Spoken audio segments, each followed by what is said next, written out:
The deep breaths, the sighs. Tell me why when I search Drag Race Season 13, the autocorrect is Drag Race Season 13 rigged.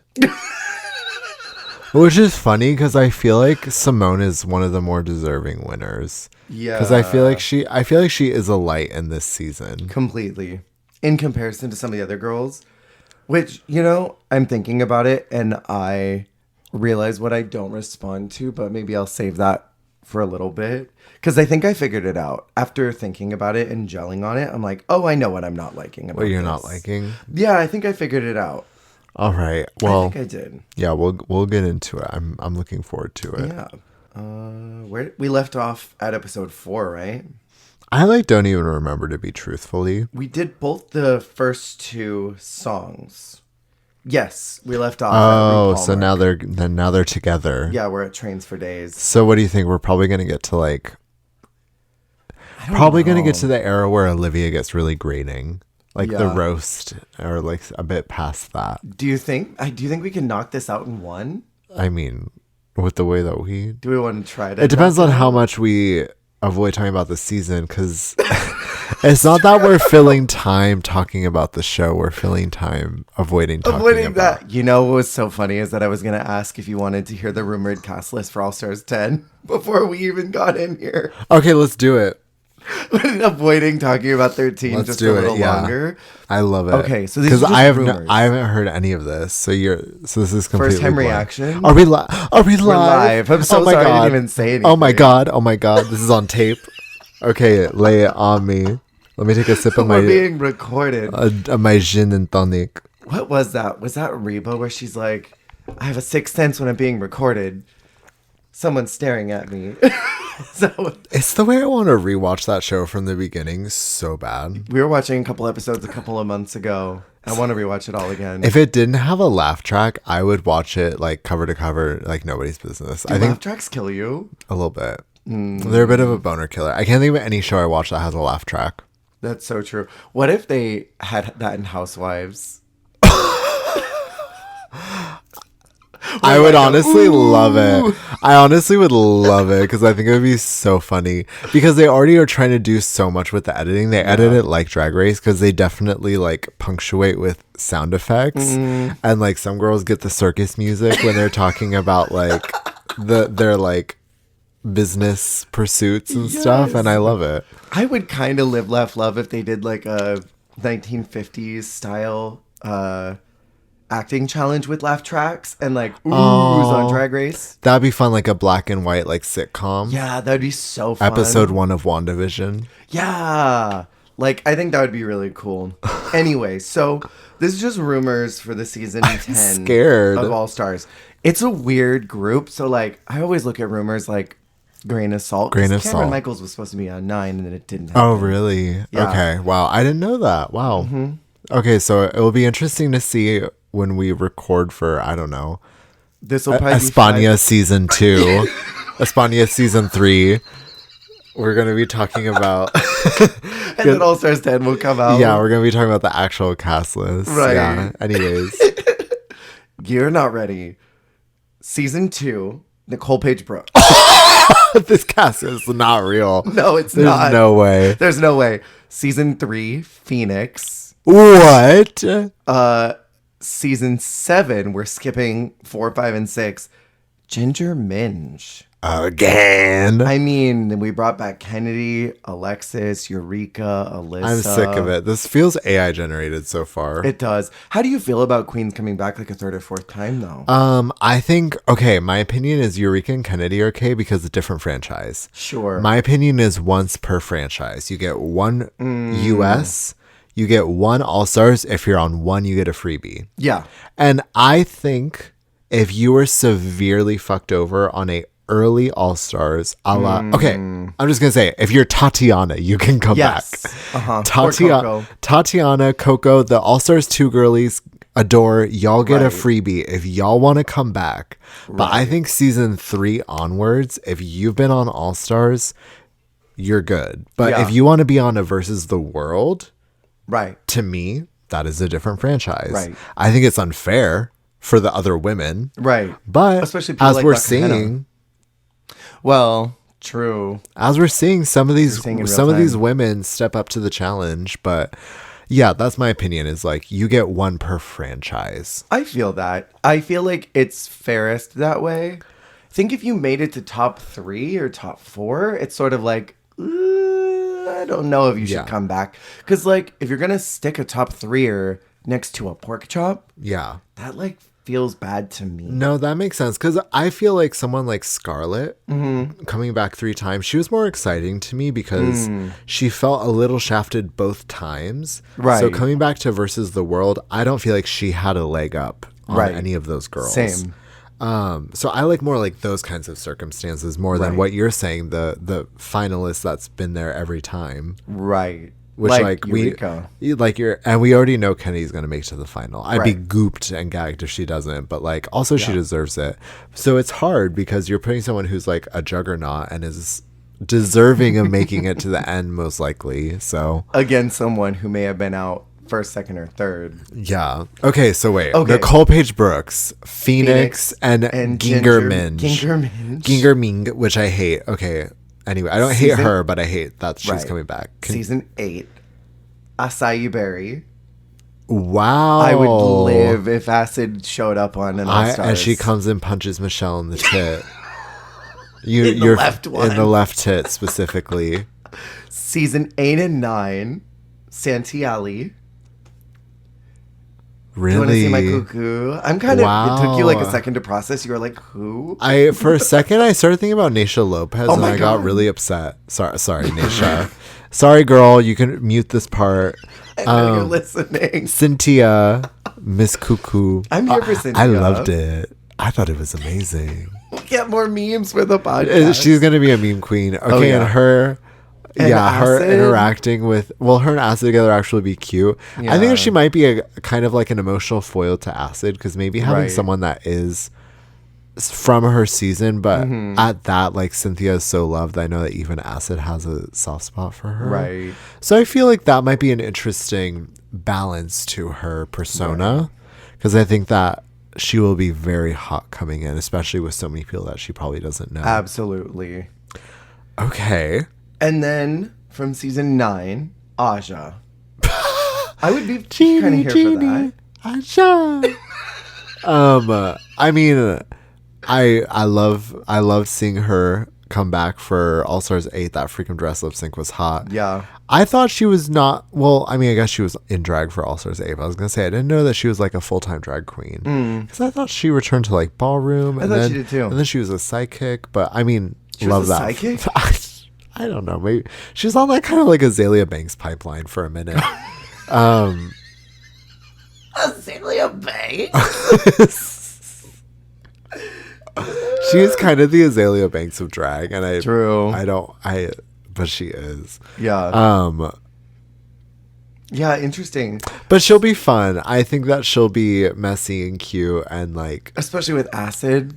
oh my God, especially with Acid. And I think that Aja's drag is multi-layered and we get a new level every time that she comes onto this show. Yeah. So as much as she's another person where I'm like, I don't know. I'm also like, she's going to be fully evolved from when we saw her last. So I know it'll be exciting. Whereas like, okay, that's the thing. Is Ginger Minge going to show me anything I haven't seen yet? Like, no offense, but like, Is Phoenix going to show you anything you haven't okay, but like, seen? I haven't seen Phoenix in a decade. I saw Ginger Minge 5 years ago sing me a little song and show me her little shoe and like dance around and do her little Her thing. little shoes. And like, that's great, but like, I just like, I don't know. You know what I mean? You're right. I see that. We probably aren't going to get too much spectacular growth if it happens. Okay. We are skipping 10, 11, and 12. Again, huge gaps. Wow. From 13, I'll do them by order. Tina Burner, our Burger King cheeseburger McDonald's queen. I feel kind of indifferent about Tina being there, but maybe it'll be a color rebrand story. Yeah, if she ditches the colors, I'll accept it. Yeah. Move on. Olivia. Okay. I'm here for Olivia. Serving face, and Olivia's a fully different queen now, and I think that bringing her ballroom background it will be really fun because I think she's a lot more confident. I think she's a lot more fleshed out, and she won't rely on being nice. Yeah, she's not gonna have that like. I'm trying to be congeniality. Yeah, she's gonna drop that, so I'd be here for that. And Denali. Tamale. Okay, and she's talked about if she's whether or not she would, because she was one of the like one of the queens who like really articulated the point best. Right. On I think Give It To Me Straight, where she was saying that it's not the return on investment that it used to be going to All Stars, because like back in the day, I would say All Stars 2 to All Stars 4. Yep. Yeah. So the pandemic. Right at that point. But that's where the bloat happened. Yeah, because it also happened with the mainline seasons as well, I would say. Definitely. Because once 13 was not a ticket. Yeah, once we started getting into the double digits, it started getting a little iffy. Right. But yeah, anyways, Denali was saying that like she's not sure she would do All Stars because it's not the return on investment that it used to be. You could spend all this money on costuming, preparing, etc., get there, go home first, and then not get any following, or make it all the way and get a shitty edit and they don't like you, or they're just not vibing with that season. They're not caring about this storyline you have, whatever. Yeah. And suddenly you're, this is not her words, but this is my words. Like, suddenly you're the Nina West of that season, Like, no, this is not a dig to Nina West, but like, I feel like she was on this entire season and it didn't do neither harm nor help because both happened to her. Yeah. That it kind of just nullified it. She had her lip syncing dress, though. We don't know. That's not. You think that's help? I think that's harm. Depends on who you're asking, I suppose. Are we asking a clown car company? Okay, this is insane. So I'm just going to rapid fire them. From season 14, Bosco, Alyssa Hunter, Carrie Colby, Deja, Daya, and Georges.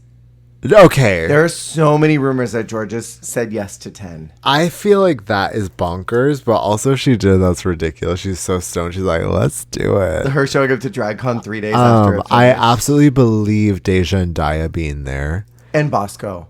I could see Bosco being top 4 and like really having this amazing storyline. I mean, she's going to be another one that's like, this is a new queen. She's stepping into Womana. She is Cher Light. Yes. She looks so gorgeous after all of the work she's gotten. Like that, after her facial feminization surgery, the Womana that emerged was so pretty. She's gorgeous. I mean, she's a weird pull. Yeah, I mean, Alyssa kind of got like, I guess, fucked over. But having her and Carrie there is fascinating. That's gonna be fun. Season 15, Irene Dubois. Okay. Ice Queen. I mean, good for her. I'm fingering fake ice right now.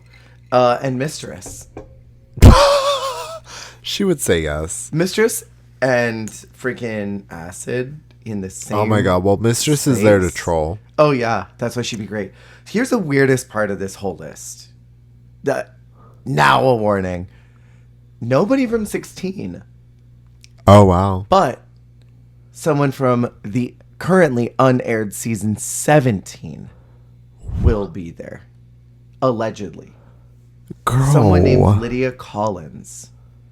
So if they are already having this cast there and are starting to work on this girl's going to walk in and they're going to be like, who are you? And production's going to have to say, she was on season 17, pretend that she didn't do very good.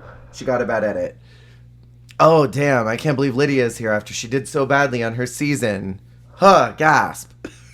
If it's true, that's bananas. That is really wild. I can't even fathom that. What a weird cast group, right? Yeah. Okay, but here's the other thing that the rumor mill is spilling out, if you don't mind. Spill it. I'll probably forget, knowing my little bird brain. They're saying that what's going to happen is we're going to get 3 premiere groups.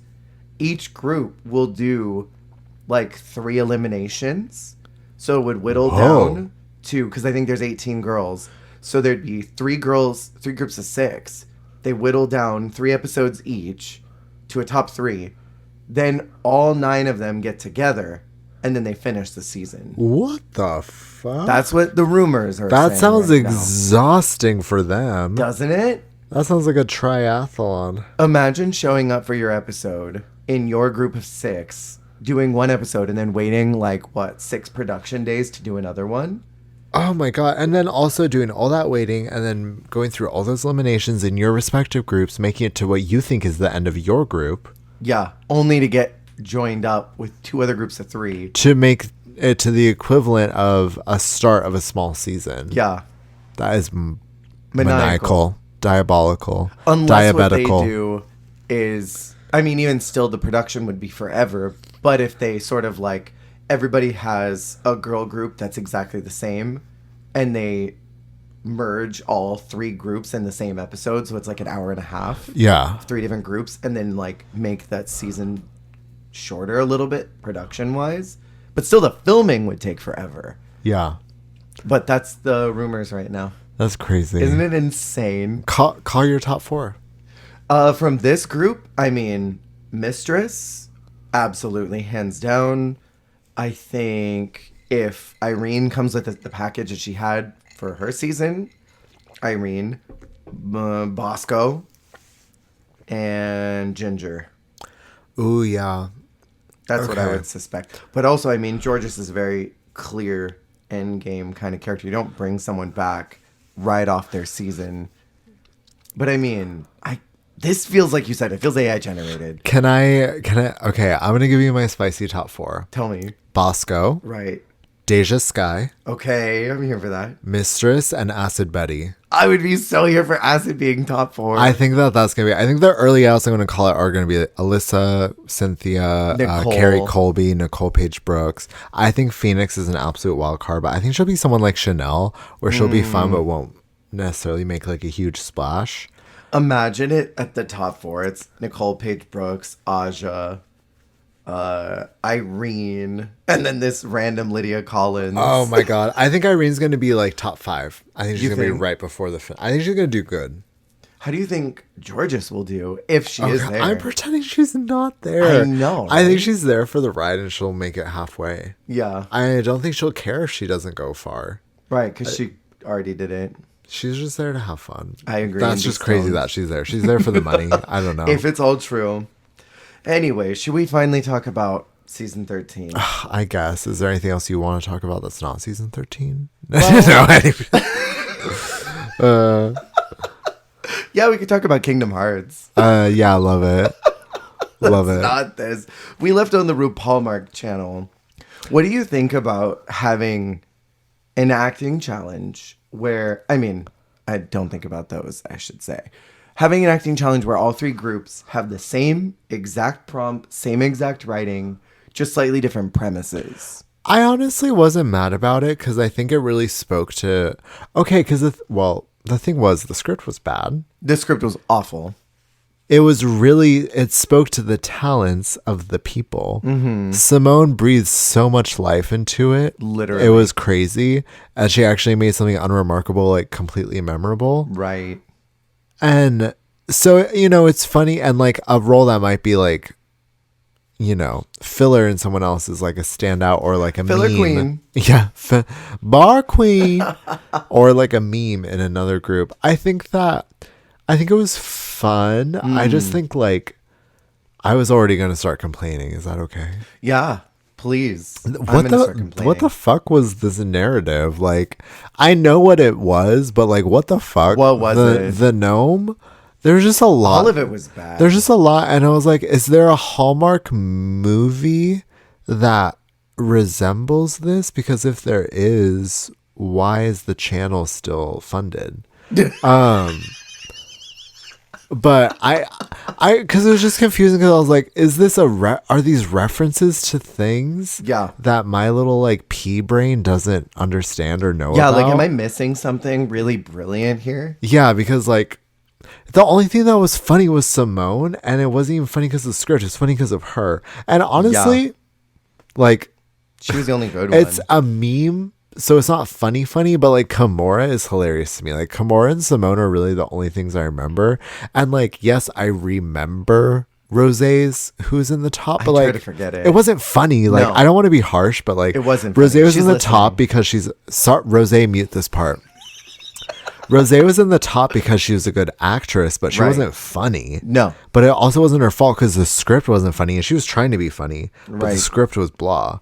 So she was in the top because she was a good actress. Who's in the top with them and Simone? You know, I didn't write that Because I down. remember it's Lala was the third bottom outside of Kimura and Denali. But I can't remember who the third top was. didn't Was write it it down. Gottmik? There's No. so much I didn't write down from this season. I like wrote down very specific things. My issue with this episode, I mean, among so many other things, is that Spill. it really starts to show in this season that Rue's references are so beyond what any of the girls there, like getting really hard on not knowing about shareisms with Tamisha. Oh. And the Mommy Dearest reference with Denali and Denali not understanding Faye Dunaway's character. Like, not everybody's seen that. Yes, it's queer cinema, but it's kind of older queer cinema. Yeah. And the only thing that was sort of modern was, I was rooting for you, which I don't know how Kimura didn't know that. Yeah, that was kind of bonkers. How do you not know that meme? Yeah. But to your point, though, about like RuPaul getting frustrated about the older things, it's funny because like the show, the production continues to cast younger and younger. Right. Yet they reference older and older. We saw that in All Stars 9, too. With And, the like, Dynasty Challenge. Yeah. And we're seeing casts like 16 was such a young cast. Like we're seeing so many queens like under 35. Yeah. And like the 90s was 30 years ago, girl. Yeah.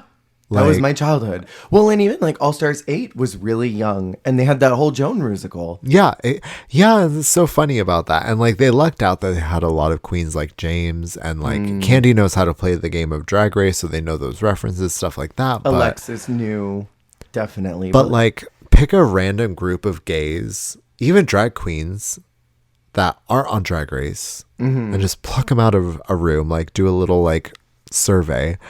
They're not tuned into that shit. And No. like, I don't know, I've watched like Paris is Burning when I was young, and I think it's a really fun movie and I enjoy watching it. Right. But they like have these references so deeply ingrained into the machine of Drag Race that it's kind of like if you're on Drag Race, you almost have like essential viewing Yeah. that you have to participate in. I've like thought Everything about that from a lot. 1972 to 1986. You better watch it or listen to it. There's a really great. Oh, I wish I remember their handle on YouTube. Rory something. Rory something. But they do Drag Race Drag Race references. They're from the UK. So when Drag Race UK was first happening, they were giving the US UK references of what was Oh. being talked about. But then they started expanding on just the series in general. So they talked about like what Bring Back My Girls was from, which was a Maggie Smith movie from like the Oh. 60s. Yeah. Where like Maggie Smith is a teacher and she always says, my gals. Oh. Yeah. So anyways, Rory something. But if you find like Drag Race references and probably the name Rory or just like Drag Race references and it's a little British twink or UK twink. But Love like twinks. but it's like it's really there's a whole lexicon within RuPaul's brain, and because you know their word is Bible on the show. Right. It's kind of like whatever shows or like movies or whatever shit they want to project onto the machine of Drag Race, like you have to deal with that. Yeah. And this episode is a little bit of that. I don't know. I would agree. A lot of Rue's preferences are shown, which I don't think is totally fair. We're seeing in Canada's Drag Race now that they are taking the format of Drag Race and really molding it to current culture. Yeah. And I prefer the way that Canada's production team works. And I think this is really the season where I started having a problem with Rue hosting. So Yeah. it's like, damn, this show is starting to become dated a bit in the way that it's producing. Not necessarily in who it's producing, but how it's doing Yeah. it. This shit bland. Yeah. Do you think that Rue knew during All Stars 9 that she was referencing Simone with the benefactress badge? Benefactress. Or do you think she badge. just said it and thought she invented that? It was probably phrase? like it was tickling her brain, but she couldn't remember where it came from. Probably. But also, I'd like to hope that she remembers Simone of all people. I would hope I so. feel like that's someone that she's like, oh my god, Simone, I love She her. remembers Lawrence. Period. I feel like she should remember Simone. So yeah, this acting challenge sucked, but Simone was, speaking of which, incredible. Right. And I mean, it really speaks to her charisma. It speaks to her ability to make something out of nothing, which is, I mean, that's a Drag Race like gift from the gods. Is Right. And I think that just like those are the queens that like really are the superstars of the show. Is anyone who can make something out of nothing and turn a shitty script, a shitty whatever into like a meme, something memorable. Like, Right. I mean, same with Alexis and that Troops message. Like, oh yeah, like I want you to come home, baby. bam, bam. Like everything she said in that was, I'm a fucking drag queen. Yeah. Only in America can a woman like me have a freaking chorizo. Like everything she said in that was so hilarious, whereas like everything else was so bland. So it's like Agreed. Drag Race is really what you make it. And Simone is like one of those people that really like is just the best at it. Right. And I'm done talking about this challenge. You know what I would like to talk about is Denali obliterating 100% Pure Love. Oh my god, yeah, The iconic. dancing. I think my favorite part of it was all of them being together, seeing drag really for the first time as a big group together, because they have all been in lockdown for however many months until this filmed, and them seeing these crazy performances. And I think it's Rosé in the background being like, hey, yeah, hey. the excitement from everyone getting to see live drag, Yeah. live performance. They just when seem they have so it. jazzed. Because like really they haven't been able to watch live drag shows. Like they've been watching on Instagram and on YouTube, but like they haven't been able to see a queen turn it out in person. Yeah. What What and is like this thing you pulled up on your phone? don't look at it. Well, and also it's really exciting if you watch at the beginning, watching the winners who have not seen her perform at all. Right. Because they, unless you're Lala Ree, who even Lala didn't really see her. Lala was doing her own thing. Right. They didn't see her in the girl group challenge. They didn't see her against Rosé. These queens have no idea the musicality, the dancerness, the everything that Denali has. That she embodies. And I remember Candy is like holding on to someone's like hand because they're like, what the fuck? Like, who is this woman? Right. Because like the losers had a bit of a idea of like what she could do, but the winners had no idea clue. that there's this performer in the group that just blows anyone else in the room out of the water. Denali is so good. I mean, in an alternate universe, Denali was in the top 4. Yeah. And also I loved after this episode, she released that Chicago Drag Excellence video. Yes, I remember that. Of all of the Chicago queens performing to this song, 100% Pure Love. God, I love Denali so much. I love her so much. I hope she comes back for 10. Okay, so you asked me what this photo was on my phone. Right. I wanted to backtrack. The runway was trains. There's not much to talk about. It was a pretty Not boring really. runway. Except for Simone. Except Simone's was fierce. The do-rag train was everything. But Yeah. I wanted to talk about Miss Candy Moose alleges that she did not have her train look, and so she took her finale look and added fabric to it to make it the train look. And I'm showing Jer I'm presenting to Jer Ken Moose. the photo of her in her train, her alleged finale. This hair is atrocious. Do you think this was her finale look, or do you think she was bluffing? Seeing the rest of her runway package, I mean- believe that that's her finale gown. The thing is, here's the thing. I'm going to tell you a thing. Candy should have been in the bottom like 4 times this season. 4 separate times. Speak, Lip syncing. preach. Not even because of what she was doing in the challenges, but because of her runway package. Her runway package almost every week solidified her position in the bottom.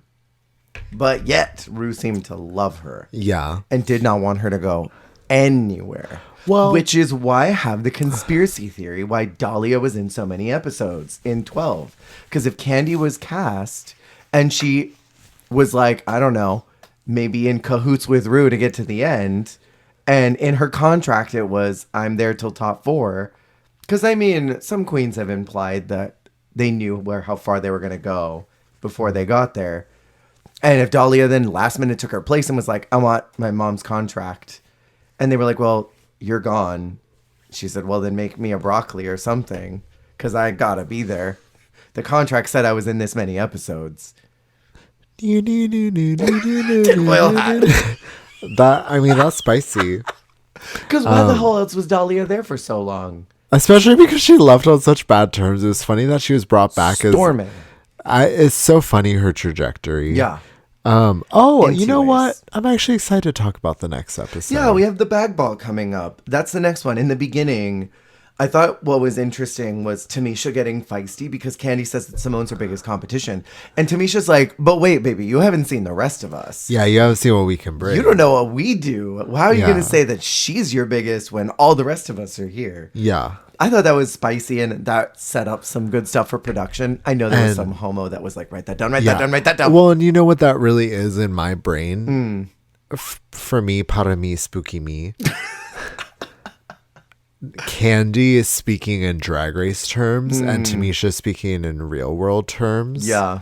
Because like Candy's acknowledging the Drag Race front runner of the season, and she's speaking within the scope of the season and the edit of the season, Candy producer Muse. Yeah. But like, you know what I mean? Like, she's like, this is the front runner, this is the competition, like within like for the viewer. She's almost telling the viewer. Right, is how I view that situation. Yeah, a proxy. She's like Silky, but without breaking the fourth wall. Yes, and I feel like Tamisha is viewing that conversation happening within the group, where it's like, I don't think Candy was saying that to anyone in the room. Right. If that makes sense. Like, yeah.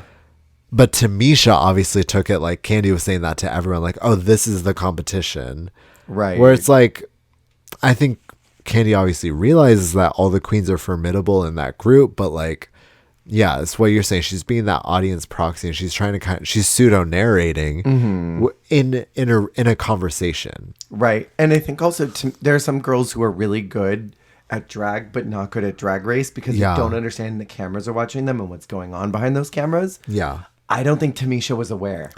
Yeah, there were cameras watching. Well, because she's very much living in the moment, which, you know, that is, however, an incredible asset to reality television. Absolutely. Because the observer effect is what it's called, is what ruins reality TV. And I've read about this ad nauseum, is like early reality TV versus current reality TV is so different because early reality TV, they didn't have what is called the observer effect, which is knowing that you're on camera, knowing that you're being perceived, and the scale of which everything that you're doing is going to be broadcasted. Right. People like prior to a certain time, like are operating on reality TV without that observer effect because they don't know the scope of what they're doing and what the reach of what they're doing is going to be.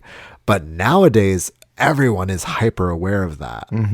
But you get certain people who are outside of that, like Tamisha, who probably doesn't care that she doesn't I mean, I'm sure she knows the scope. I just don't think she cares in the same way that these Drag Race generation girls care. Exactly. And she's when a conversation is happening and this queen is actually being a producer and kind of talking to the camera, talking to the audience, she doesn't realize that she's not talking to her, Tamisha Iman Dupree.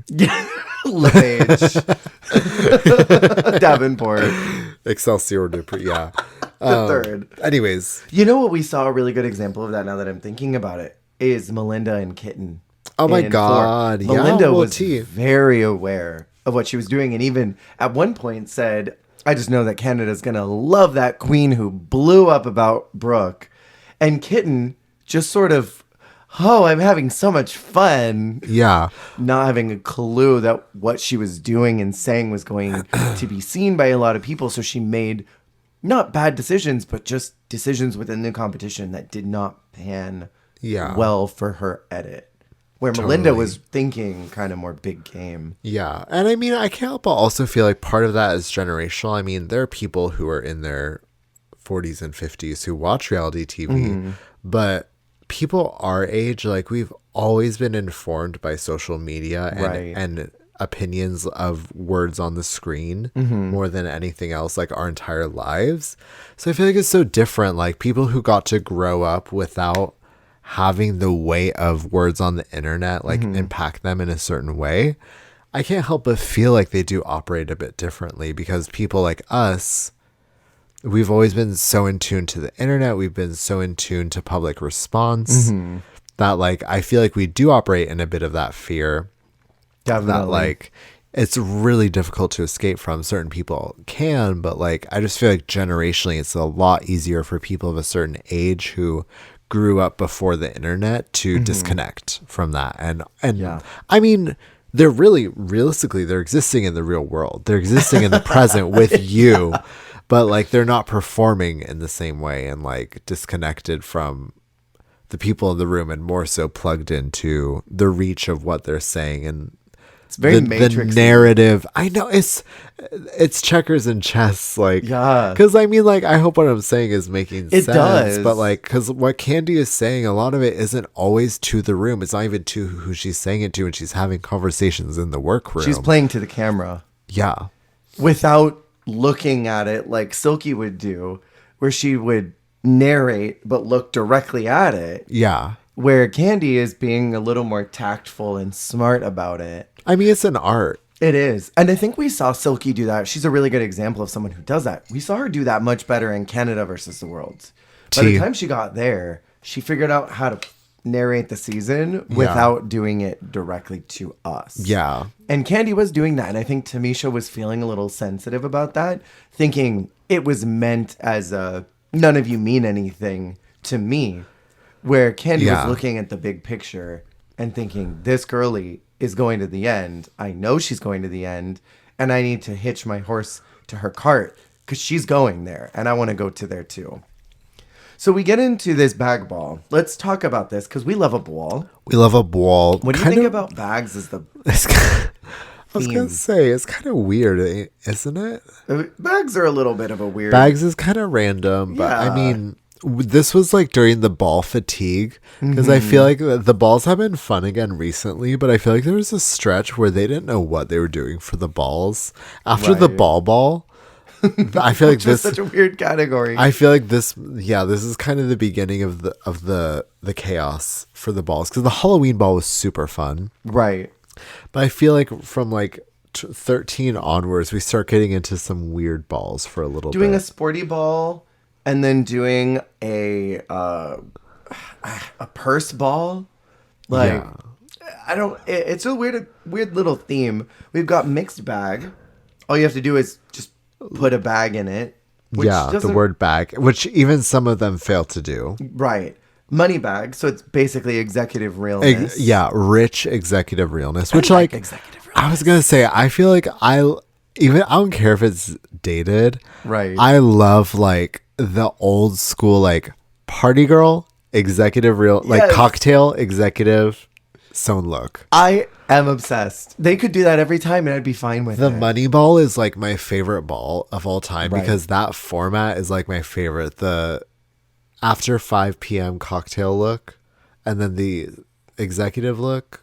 Well, no, With the- I think They did a performance too, didn't they they? did do a performance as in the well. Moneyball. Yeah, they did But the like, Latoya one. I just love that like those prompts. I I think do the too. first prompt you can get away with doing a lot, but like an executive look, and they haven't done that in forever. I think it would be a really fun return to form Mm-hmm. to do a really old school like cocktail executive sewn gown, like Am I crazy for or maybe- swimsuit. Swimsuit. Am I crazy for maybe wanting like episode 1 to be a ball with alums there?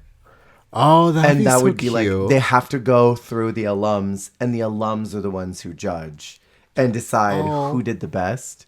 I feel like that would be really fun to kind of start it out and really go balls to the walls with the ball culture. Because the balls. international, I love balls. The international seasons have been doing like the get to know you ball at the beginning. So if they did that with alums there, it'd be so cool. Okay, picture it. Drag Race season 25. Balls to the Wall part 1 and 2 split premiere. Ooh. So it's like season 6 where it's a sewn challenge split premiere. Plus we get a little bit of the season 8 100 episode old queens coming back. Yes. Plus a little bit of season 10 Right, group right. of queens coming back. But yeah, split it into 2 groups. Both groups do a ball. So maybe it's like the first 2 looks are the same, and then the materials for the third sewn look are different for the 2 groups. So into that. Yes. So into that. Yes. I love it. Yeah. So Do we want to talk about the looks? I don't know if we need to talk about each woman individually. I mean, we can. We might as Do we well. want to talk about this? Maybe just the sewn looks then. Well, I mean, honestly, let's skim. Are you on the on the wiki of the I'm on the looks? wiki. Let's do it. Yeah, because this is alphabetically. So let's talk about Denali. Okay.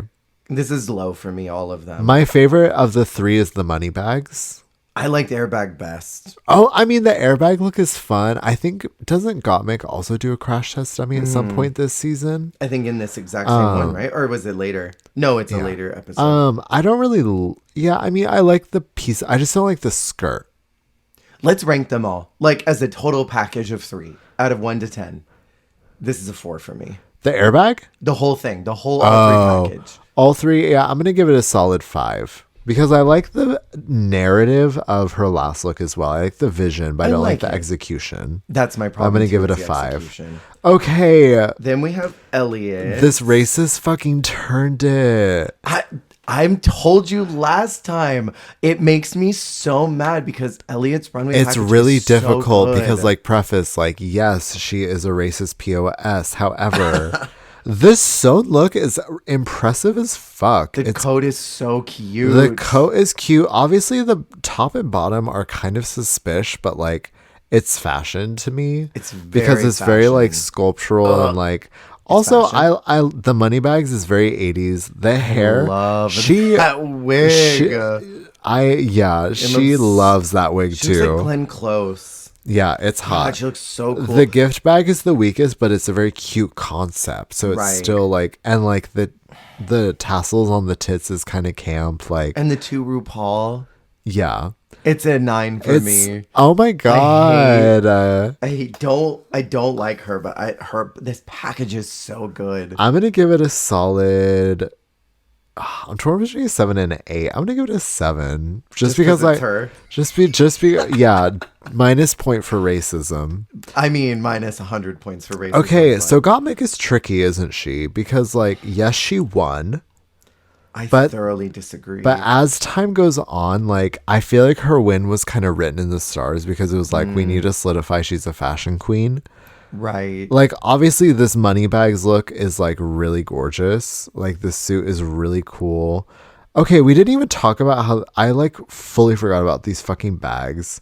It took 3 looks. Because I was about to say the only thing I don't like is the bag, but that was not her fault. They all had to have a bag, right? They had to embellish their own bag from, was it Guess? They were given a bag. Guess? Was it Kate Spade? Was it Gap? Gap? Was it Lady Gap? I don't remember what brand that was. Whatever. They were sponsored. Fossil? Like, I don't know. Anthropology? Ann Taylor Loft? I don't know. I can't remember who gave them the bags, but I was about to say the only thing I didn't like about her look was the bag, but that's not her fault. I'm not a huge fan of the ruffles. The ruffle shoulders. It's extra, but it's a lot better than any of Rosé's ruffles. Sure. I'm not really a huge fan of the body bag look. I don't think it takes me to the place that I want it to. It's interesting, but something is not quite right about it. Something's bunchy. Well, and the it's hair's not weird. really like body bag because the body bag is in your hand, but also like, what is this clear body bag? Mm-hmm. Do you know what would be fierce to me? The silhouette where like, so she has what she has on right now, where she has the exposed flesh, but behind her she has ruffled white fabric or black. Oh, like she was laying down on the gurney. Yes, but like have that, or like, yeah, like a white like thing that she was zipped into, but like rough lip. And like, I'm thinking of like those silhouettes where it like kind of comes up behind them and then they have like kind of a cowl. Yeah. Essentially, where like she almost has a pseudo gown created by like the body bag that she was in. I don't know. You know what I just had a memory of? What? Do you remember after the bus explodes in Coven and the police come and Jessica Lange is like, I couldn't toast a piece of bread with the heat they were putting on you. Words that's honestly so incredibly fierce. Yeah. Anyway, so then we get to the sewn look, and I have so many problems with this. So weak. It's so fucking weak. If you were to untie the elements of this, you'd have no garment. And like, okay, These are tied on to straps. I love the leg. And that's it. I love the part of your body that you grew. I love that leg. I think the right. You mean the sewn leg? The sewn leg, not. I thought you meant the exposed leg. I don't love that little stump. No, I'm not living for the chicken stump. I'm talking about that sewn leg. That's the only part of the costume that I like. Because I'm very much here for if she kept that idea throughout, where it's like puff and then constricted and then puff and then constricted, where you have that sort of silhouette throughout, where like she has like silver where it's like it's billowing out and then it's like tight, and like I think that's cool and sleek. Yeah. And I feel like the leg is the strongest part of the whole thing, because everything from the thigh up is ridiculously weak. Yeah, I mean the whole thing to me is weak. It's Miley Cyrus lost her luggage and Amanda Bynes in Hairspray took a little curtain from like, I don't know, her like lunch pail, her thermos in her lunch pail, her thermos lunch pail. No, this like silver, and like I don't like it, and it's crazy that she won for that sewn look, and I think they tried to make it stronger than it was. The other two looks weren't that strong either. This for me is a 3. Wow! Oh my god! No, I'm gonna give it a 7. I think it's neither better nor worse than Elliot's. Well, you think Elliot ate her up? I think she did. I think it looks so much better. I really don't like the money bag look. I think that her body bag and money bags are as equally strong as Elliot's bag ball and money bags, and I think the gift bag and bag ball are equally weak. Valid. Okay, let's talk about Joey J, the first gay contestant that's ever been on Drag Race. Poison Ivy. The way bag. she did not understand that reference, no matter how many times they told her. Joey is not only the first gay contestant, but also the first stupid contestant. First dumb as rocks contestant. I don't love the money bag look. I don't despise the sewn look. I think it's kind of cute. Cute Minnie Mouse. But also like she's committed too many atrocities. Right. I don't want to dwell on hers. I no offense. Yeah, she's like a 4. It's really safe. Okay, let's talk about Candy Moose. I love that first look. The bag of tricks is actually cute as fuck. I love that little kitty top. I love that first look. It's very House of Aja. Do you know what that is though? Like, it's very Aja to me. Like the kind of like Japanese like anime influence. Yeah. Like I see it in this. I'm here for with it. that like graphic printed vinyl. Like, yeah, I see the Aja aesthetic reflected. And the makeup looks really good in this wig. I feel like Candy paints a nice face, but sometimes covers it with ugly wigs this season. Drag her. Speaking of ugly wigs. Does. Yeah, the money bags look is horrid. What is this look? Lingerie with a dollar blunt, a dollar wig. Yeah, it's bad. It's all bad. And then the hair. Jan's sports skirt. Isn't this Olivia's hair from It's the hair that Olivia wins the disco challenge in. Yeah. Right. I think I like the bra more than the skirt because is the bra fanny packs or did she actually take them apart? I think lines aren't clean. No, I mean it's mess. Because you can also see like the black undergarment of what she built on top of them, which also looks messy. But then the backpacks, there's no work done to them. No, it's just a backpack skirt. Together. I appreciate the color blocking. I love a color and like the POV of like what, because like the colors in the barrettes in her hair. No, they're not barrettes. They're I don't know what those are called. I forget what those are. The little balls. Yeah, my white ass. I'm sorry. I'm too white to know what those are, and I take accountability for that. So fair. But like. The color blocking of like how those in her hair versus like the titties and the skirt, I really appreciate the vision, but it definitely reflects a lack of construction skills. And a lack of understanding the materials, because why would you use the front of the bags? You can't sew through those. So you can see the glue. Yeah. You can't create with that. I mean, the back is hard too because it's got that foamy stuff in it. Yeah. But you can at least remove that foamy stuff and you could use the material. True. And I mean, even using the straps for something could have been something cute. I don't know. Or I mean, I feel like you could even just like, I don't know. I feel like you could mount fabric onto it. Like you could essentially take the back out and then put real fabric on it instead and manipulate it that way. Like you could slice it. So you're only looking at the front of it is a JanSport backpack, but the inside of it is a fabric that you can just Jan on the outside. But on the inside, it's a fabric that you can manipulate. So you actually have a real skirt under there, and then you're sewing real fabric to real fabric. Concept.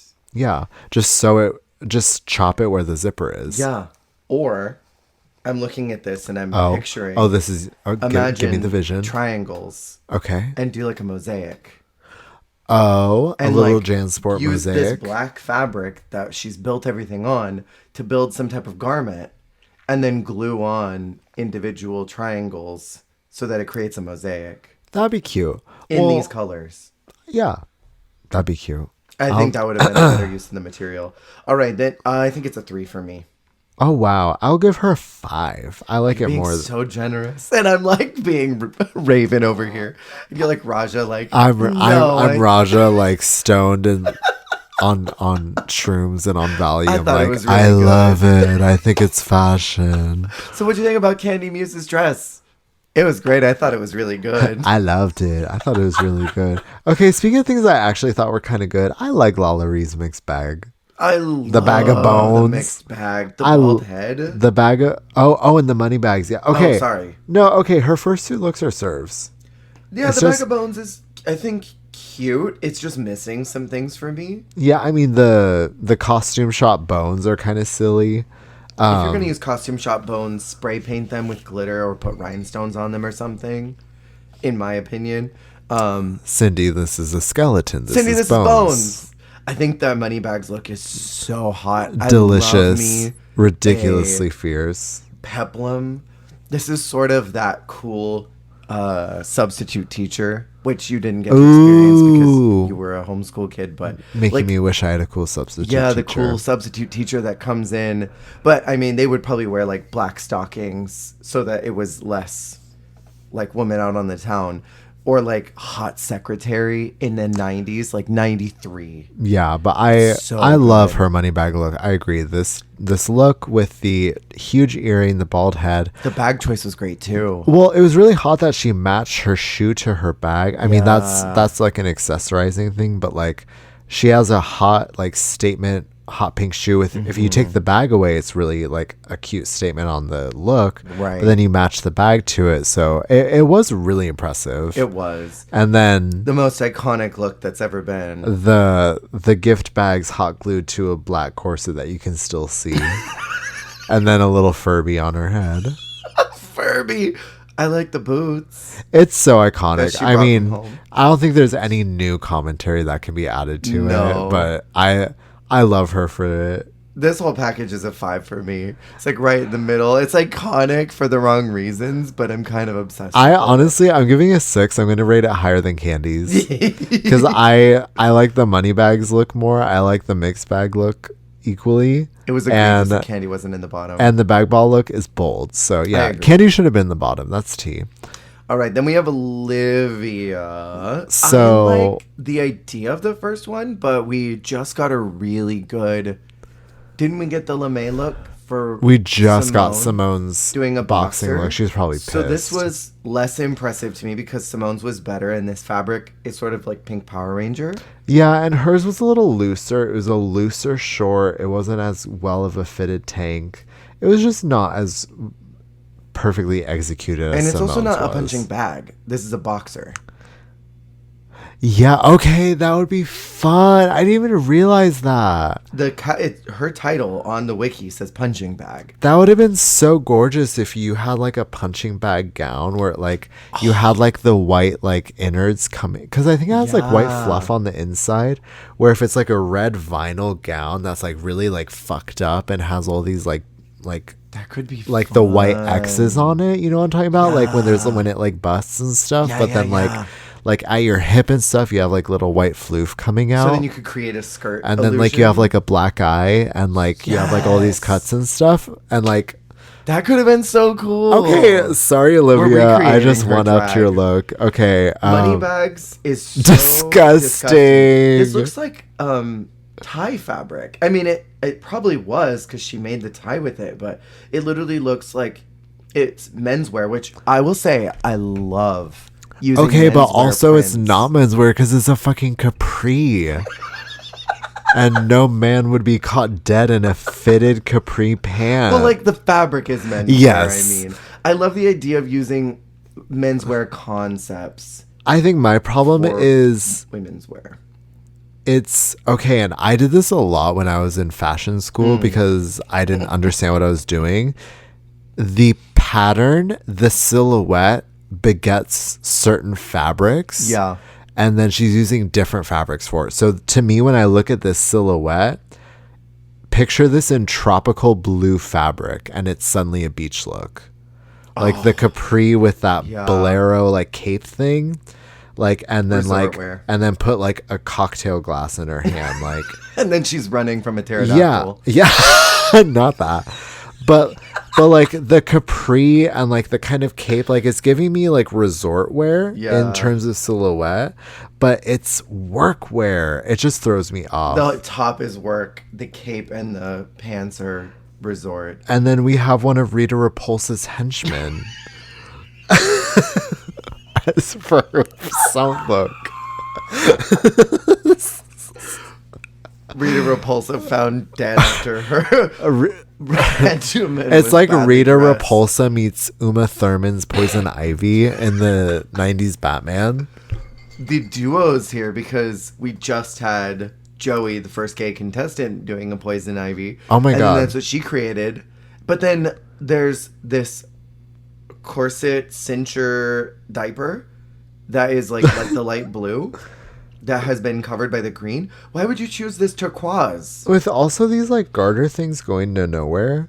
What is that? The badly built bra with the titties that look badly like they have nipples. badly built bra, beach blonde, butch body.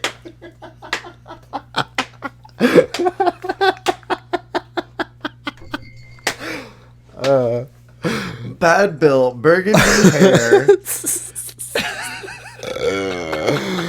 Sorry. This whole package is a 3 to me. Oh my God. I'm going hard. Yeah, I'm gonna give it like a 4. All right, then we got rosé bagpipes. Cute idea. Cute idea, very rosé, very polished, clean. I'm not mad at it. I just wish it had sparkles, but it's cute. The money bags is so good. Don't tell me anything about Oh this. yeah, the big. Is it Big Business? Is that the name of the movie? Yeah, this is hot. Very fun, very hot. 80s. The bag is not atrocious. I actually really like that pop of orange with her look. I like it a lot. She served, Did yeah. she contour her breasts, or is this a plate? Her breasts? I think that's a I contour. can't tell if that's a good It's a contour good if it contour. is. But then, bag ball. Oh my God. It looks a little mad scientist with the hair. So I think the hair is the problem here. Because if you were to put your hand over her face and look at the rest of it, that's not a bad look. It's constructed pretty well for this type of bag.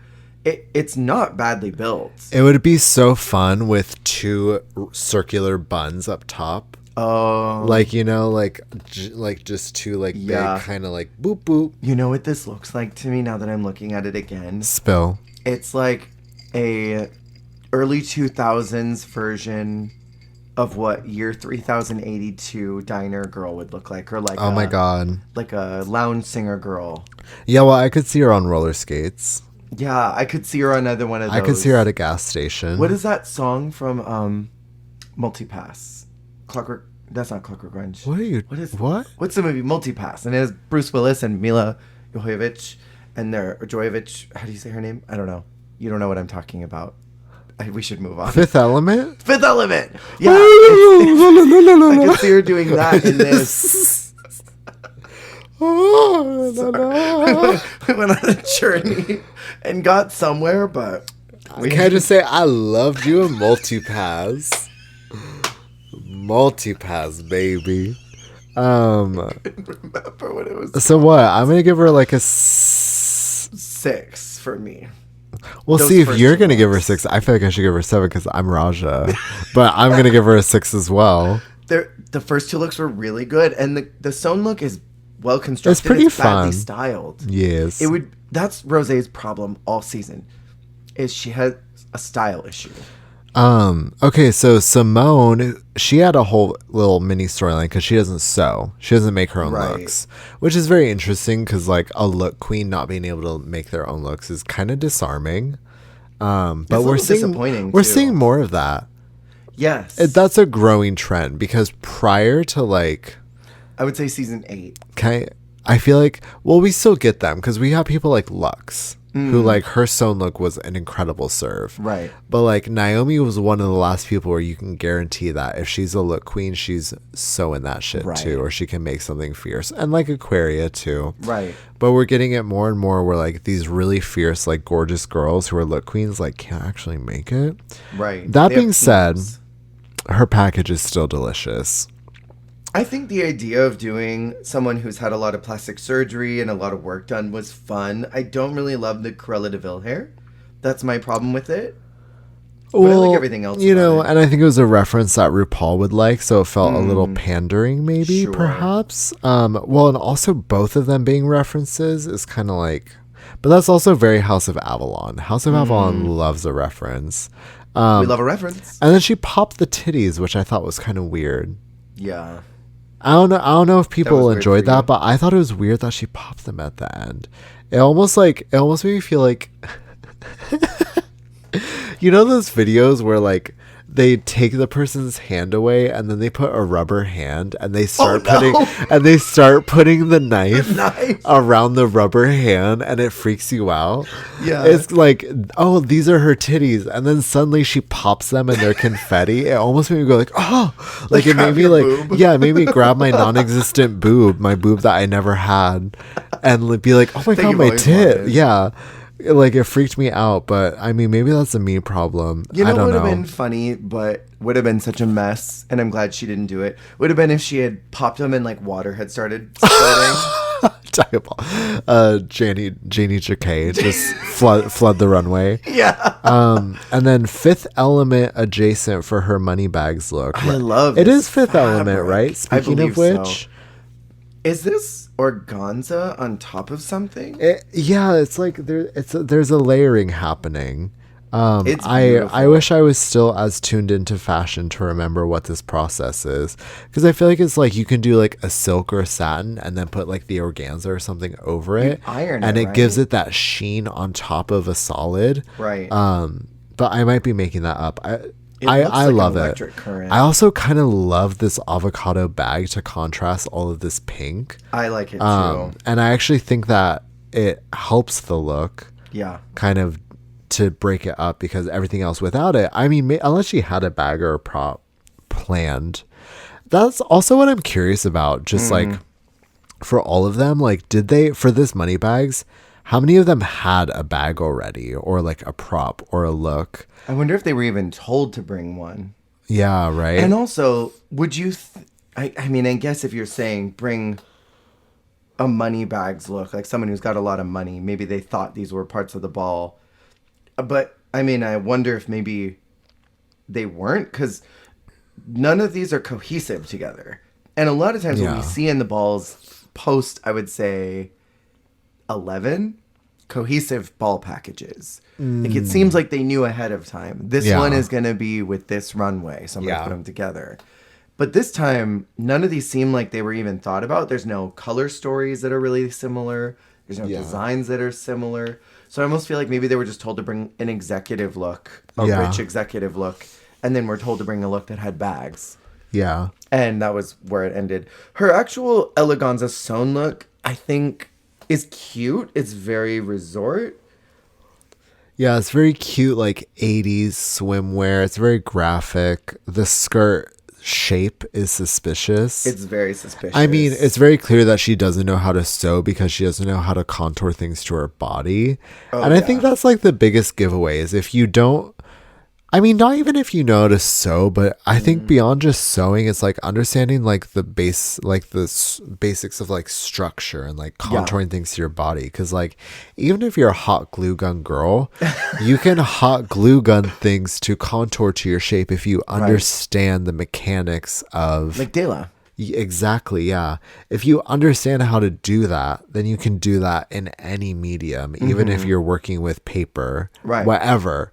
It's more about the practice than like actually being able to know how to sew. Because you can know how to sew, but not know how to sew things to your shape Yeah. on the flip side. So I think it's just like she doesn't know how to make things fit her shape, which is crazy because she has the easiest shape to make things for on top of that, and she still looks kind of boxy. It's wild that you can have a point of view in drag and who you are, and then not be able to translate that into your sewn look. Yeah.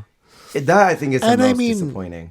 I can sympathize in the sense that like I can sew things, but I can't draw for shit. Oh, yeah. Like I can't sketch and design looks in that sense. I can only physically make things. So maybe she's one of those girls where it's like she can conceptualize and picture things and maybe even sketch them out all day long. Yeah. But I sympathize. Some people cannot physically make things and physically sew. And there are so many skills and trades that I personally cannot do. Right. So like I understand that like sewing is weird. And if you don't get it, and if you've put in multiple hours of effort into it and you still can't get it, then like it is what it is. But I agree. It is crazy. Can we detract from this season for just a second to talk about Canada versus the world? Of course. So I made a comment on TikTok that I thought draping was difficult because I feel like Tainomi was sabotaged by that guest judge, telling her to drape the Draping is the fabric. difficult. And some bitch on TikTok was like, draping's not hard. I'm like, excuse me. Well, I don't know if they actually are draping. Because I mean, like, I don't know if they're thinking draping like you just have an anchor and then it drapes off of you.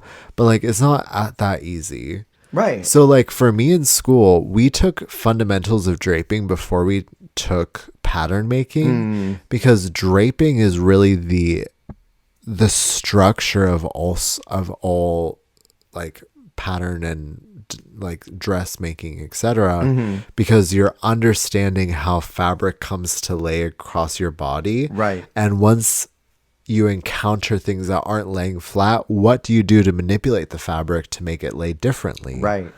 That is not something you're going to figure out in a workroom in 2 hours with some pretty fabric. Or even just figuring out sewing in general, because you're probably going to learn pattern making first and then learn a really easy silhouette. Yeah. You have to kind of understand how every fabric exists before draping becomes something that's smart. So like, I don't know, in sewing, especially here, you pick up a weird material like a bag and you pin it up to a mannequin and try to figure out how it's going to sit. Not everybody's going to have an eye to figure out how to put that together, keep it looking right, in the same way that I don't think Tainomi was able to do that either. And a lot of queens get cucked. Because draping is an art form, because if you see something successfully draped and you see the judge say, oh, the way you drape that, and if you look and you follow it, they're taking any point where it doesn't naturally lay gorgeously across your body. They're manipulating the fabric and putting it in place to continue the through line of whatever they're trying to do until it eventually like waterfalls out. So I feel like to someone who is not familiar with that practice, when they say drape it, they mean make it pretty and flowy. That's kind of what I'm assuming. Like just like, you know? Right. But like easier said than done, bitch. So much easier said than done. Because also like the art of draping while still maintaining shape.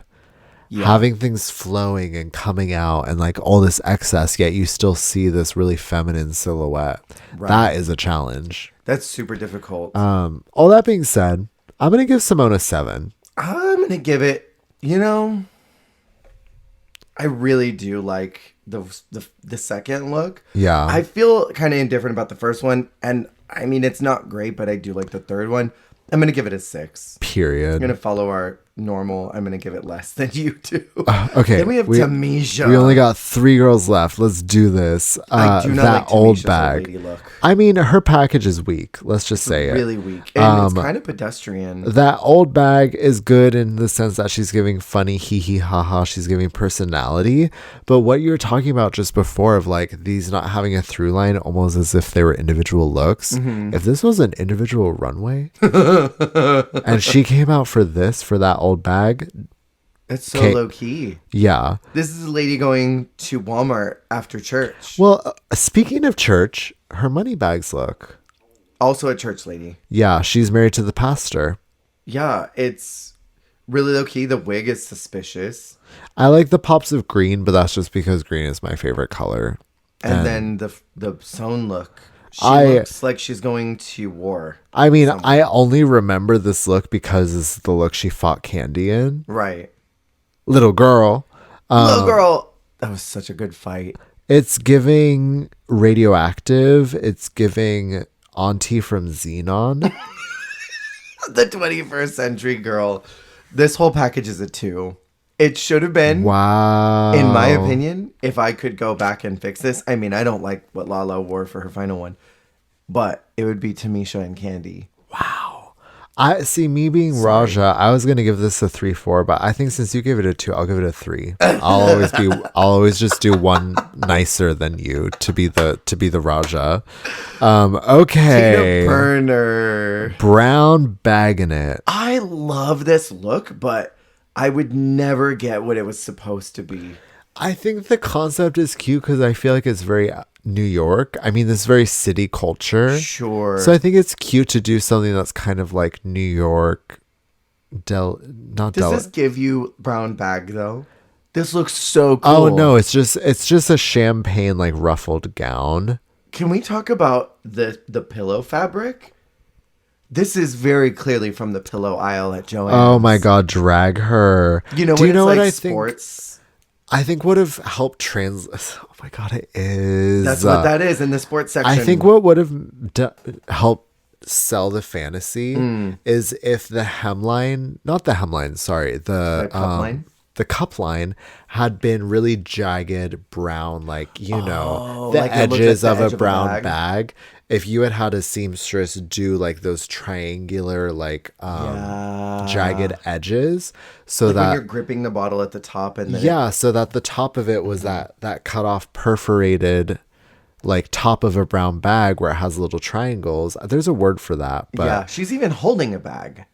Girl, yeah. So like, and it's not the same color. So like, have something like that, and then like, I think it definitely could have been in a different fabric if you had done more like a suiting fabric that wrinkled a little bit more, right? And then you belted it so that it like had true wrinkles. So like, you have like the upper part, and then you have something to bring it in, at the waist.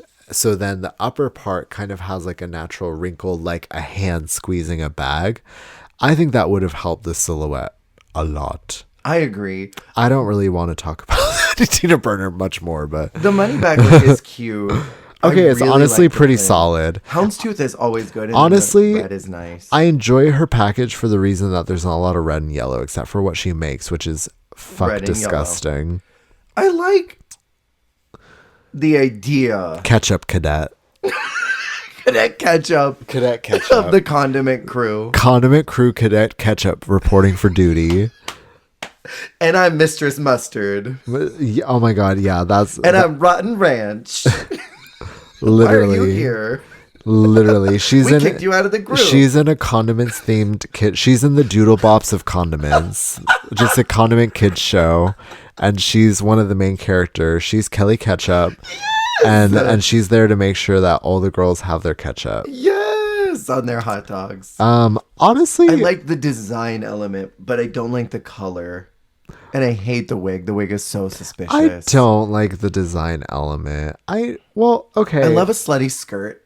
I'm fascinated by the sleeve and the skirt being the same length. Like it's very 60s, like a long sleeve short dress. Yeah. And then what is this, a pocket on her side? What is this? Oh, I wonder what this even was. And then she's got that little hat. It looks like an organ. It looks like a beret to me. It looks like a liver or something just popped on top of her head. You know what? I hate this wig so much. I don't want to talk about the wig is rough. The wig is like the worst of the Wigs and Grace era of like all those super sculptural colored waves. Like gem colored wigs. I'm gonna give her. I feel weird giving her a higher score than Tamisha, but I actually do think that it's better than Tamisha's. I mean, structurally, everything is good. The Moneybags look is incredibly solid. The brown bag in it look is like meh, But it's well built. I'm It gonna give just her. doesn't tell the story. I'm torn between a 4 and a 5. What do You you give think? your number because I don't want you to go higher than me. Oh, because I was gonna give it a 7. are you I serious? really, really love the money bags. I love the knees up of brown bag in it. And I think that the construction of what she did, whatever this fabric is, it looks dense. I mean, doesn't it? Look at it. It looks like a Yeah. freaking dense ass material. I can't even imagine what sewing that would entail. And the fact that it's all one piece and you don't see any lines. Yeah, it looks well sewn. I mean, with something like this, if any of these other girls had done it, you'd see 1,000 lines everywhere. I'll give her. So good. I'll give her a 5. I think I have more Fair. vitriol headed her way, so I. For later. Let's do it good. Okay. Okay, and then we end with Utica The doing winner. Doggy Bag, the absolute winner of the ball. Do you- Doggy Bag is cute. Okay, before we like even get into looks, do you agree with the sentiment that like her selling the looks, her personality, her performance is what detracted from the success of her look / the win? For RuPaul, yes. Yeah. I very much believe that Ru is distracted by that. I've said it before and I'll say it again. When we talk about queens like Max or Dusty or whoever that has a signature thing they do, they always ask them to do something else. But they never ask the pretty girls like Courtney or, Simone. They never ask them to be goofy or ugly. yeah. Or I guess Simone's a bad example because she does goofy sometimes. Like Gigi. Gigi is pretty that too. You know what I mean? They don't ask like high fashion girls, the pretty glam girls. They don't ask them to be goofy and ugly. Or to change their wig color. And I also feel like Utica, like, I don't know. I feel like you're really lucky nowadays to get someone as weird and quirky and kooky as her. Who's not thinking about the camera watching them and neuters that for the camera. And, like, her point of view is so weird and everything she does is so weird. Like, I don't know. I just think someone like her is really rare. Right. So to try and alter that, like... And stifle creativity. Because I feel like they didn't do that a whole lot for Evie. And I know they did a little for Evie, but... I don't know. I just feel like... They sort of celebrated that she was always about to fall or collapse because she was walking weird. And so I feel like if you get a queen like Utica, whose POV is so rare, that you're really lucky to get such a weirdo like that. Because, I mean, they're TV gold. Right. Like, and we've never had a POV where someone is high fashion but about to pick a booger out of their nose. Yeah. So I feel like it's in their best interest to just let them continue doing them. Yeah. So I don't know. I feel like they really just needed to solidify that Gottmik was that girl. And like, yes, she is that girl, but she wasn't that girl up until this point. And she wasn't in this episode. Yeah. She didn't have the vernacular. Okay, now let's talk about her looks. I love that she looks like a dog. First off, she looks so good for Doggy Bag. And then translating the poop didn't look gross or nasty or anything. Yeah, it wasn't nasty. I like the little paw print handkerchief. Everything is so cute. All these weird mixes of prints because she's got this ruffle and the bow and there's a dog collar. Yeah, and then the stripes. Sort of lace over it. The stripes with the sequin or with the...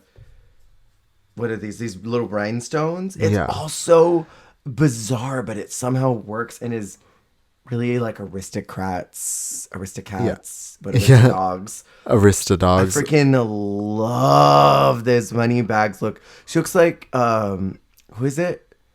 Carol Burnett. Thank you. She looks like Cheryl Canning. Cheryl Canning Burnett. I love, and like mixed with like Jessie J or something.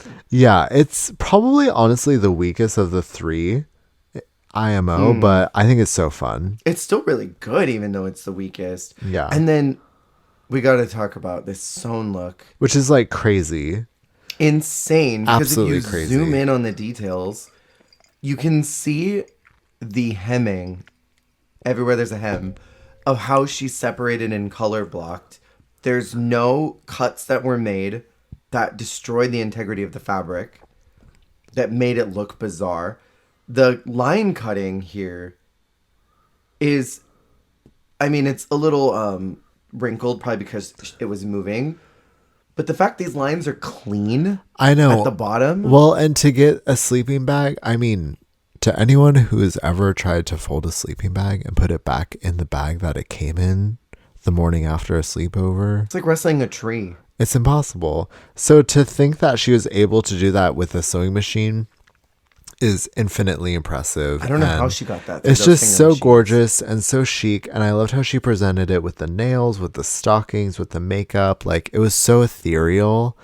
And like, she had such a interesting point of view. It was just so cool. With the collar too. It was so cool. Where is this even zipping up from is my question. How did she get in this? Because I mean, She I don't just remember if wiggled she turned her around way and there was in. a zipper, but did she just wiggle into it? Right. Just like, Because it's also fitted to her body. yeah, the fit is, and the like, what is that? The cowl, the hood is just so cool. Everything about this is interesting. Plus the makeup, sort of using this kind of glossy lip. Oh, everything about this is it. And I mean, the world universally agrees that Utica won the ball. Yeah, it's not an unpopular opinion that Utica was kind of shafted here. Absolutely highway robbed. Her looks were just so cool, so impressive. So, unfortunately, it's looking like we might have to do a part 3. I know. I was thinking about this because we spent so long. I was thinking about this too. It's already been like an hour. I know, right? We have time to talk about the disco-mentary, but I mean, I really think the only important things are Tamisha and Candy's fight. Tamisha and Candy. Well, and also, okay, we are getting the emergence of the Denali and Rose being slept on storyline, especially Denali. Because they have their whole, like, Gucci, Susan, Lucci, the, like, their little 70s, like, part. Very cute. And it was kind of presented like, oh, they're doing the best. They're going to be in the top. And they're both safe. Right. And this kind of kicks off the Denali safe frustration train. Yeah. I didn't really like the odd assortment Kids Bop covers of RuPaul songs for the disco-mentary. Yeah. I didn't really like the structure of this challenge. I like the idea of what it was trying to do. It would have been cute if it was like VH1 divas, but it was disco divas. Like, That would have been so good. You know, like Donna Summer, maybe even get Barbara Streisand when she was in her disco era, and like get all these like women from like the 60s to 80s who all participate in that era and like try and, I don't know, just Do a some thought. type of Studio 54 type disco thing would have been really cool. We do have a good TV moment because it starts out with Candy and Tamisha fighting, and at the end, Candy and Tamisha battle it out in that lip sync, which felt produced as hell. Yeah, because it should have been Candy and Mick. Yes, absolutely, because Mick Sorry was a about it. mess. Yeah, she Mick was so bad. wretched. And the category for the runway is Little Black Dress. Yes. And I was not a fan of Mick's outfit Oh, either. see, I do like Mick's quite a bit. I think hers is quite fun. My favorites of the group, I would say, are hers and her. Utica's is interesting, Utica's but it is requires knowing interesting. that it's her earring or her hat or whatever. That's Yeah. why she's dressed that way. Well, it's but kinda it's weird. just sort of like, what? Yeah, and I kind of like Simone's as well. I love the hair. I just don't know if I like the skirt. This is one of Rosé's worst looks for me, by the way. I hate this look on This Rosé. is pretty atrocious. This is like the ruffles. This is like the everywhere. epitome of all of Rosé's bad like style choices. But honestly, like Gottmix is my favorite of this group. I love Gottmix look. I really love what it's wanting to do or what it is doing.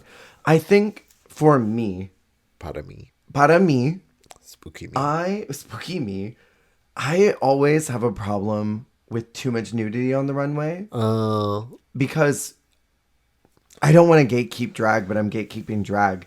That's not really drag to me. You want to see a look. I want to see a look. I want to see a fantasy. And this is fun. This is camp. This is something that comes with a tearaway. Yeah. I would be more okay with this if it started out with some type of If it was kind like of classic. that dress full size. Yes, that was full sized, and then halfway down, Or even like paper doll, rips like just off. on the front, and then doo.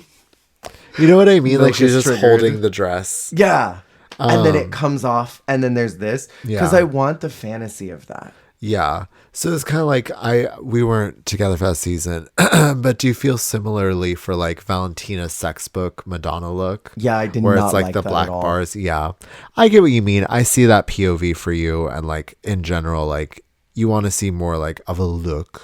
Right. When it comes to drag performances, I want an extravaganza. Yeah. And I want to be able to see something that is a fantasy. And that is a fantasy. 100%. Like coming out in this tiny, little black dress. It's Yeah. literally a little black dress. I feel even like hesitant even bringing this up. But then there's something also like the scale of that is like a baby dress.